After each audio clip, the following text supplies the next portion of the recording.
Once upon a time, in a small village, there lived a girl named Nia.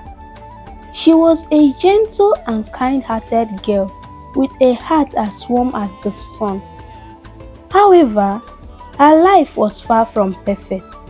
Nia lived with her stepmother Amina and stepsister Zara. Amina and Zara were not as good as Nia was.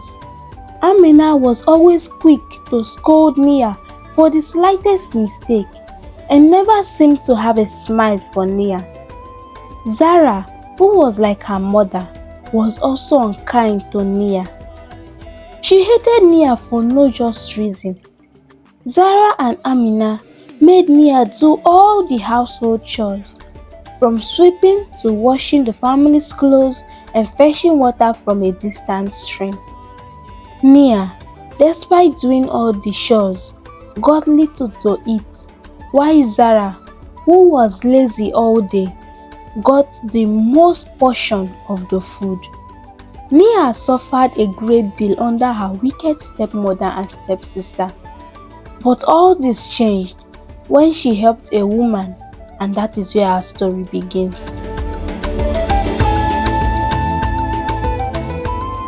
One bright morning, as Nia made her way to the river to fetch water for the day's chores, she spotted someone.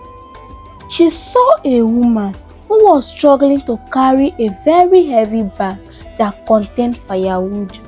Nia, who had a kind heart, decided to help the woman with her load. "Let me help you with that," Nia said with a warm smile. The woman's eyes was filled with gratitude as she accepted Nia's assistance. Together, they carried the heavy load to the woman's home. When they got to their destination, Nia, who was feeling sorry for the woman, decided to do more. She helped in cleaning the woman's house and cooking a delicious meal for the woman. The elderly woman was deeply moved by Nia's kindness and compassion. So before Nia left, she blessed Nia, saying, "May your kindness always be rewarded." When Nia returned home later that day, it was already dark. Her stepmother and stepsister were furious about her helping someone else when she hadn't finished the house chores. They scolded her, and as a punishment, they made Nia sleep on an empty stomach.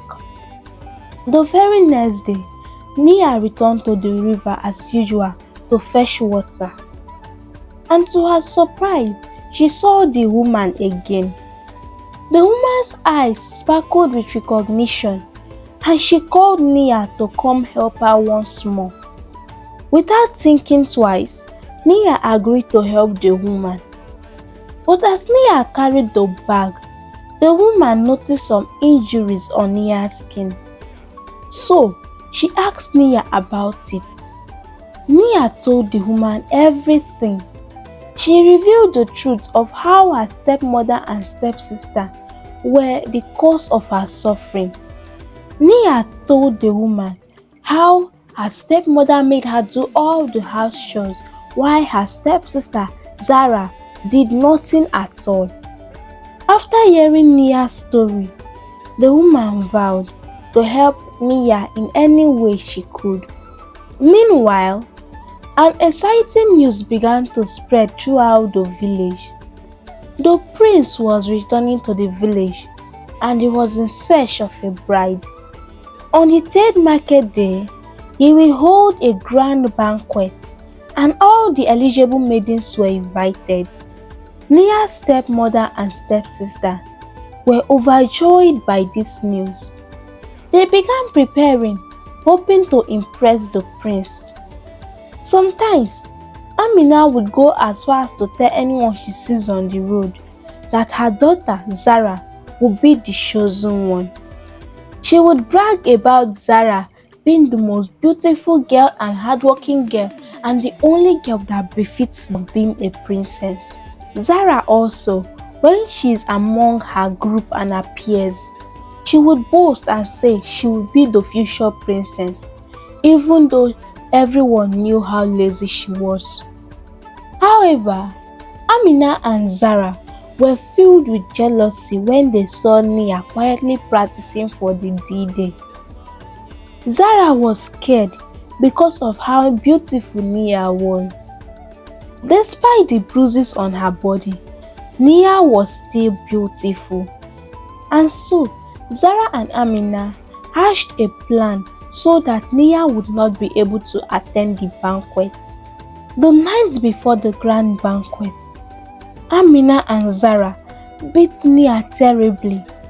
They starved her all throughout the day and made sure they hid her clothes and her shoes so she wouldn't see anything good to put on for the banquet. When they left the following day for the banquet, Nia laid in her room in tears. She cried because she wouldn't be able to attend the banquet that she thought would change her story. But as she cried, the woman whom she had helped by the stream the previous day heard her. So the woman entered into Nia's room and met her.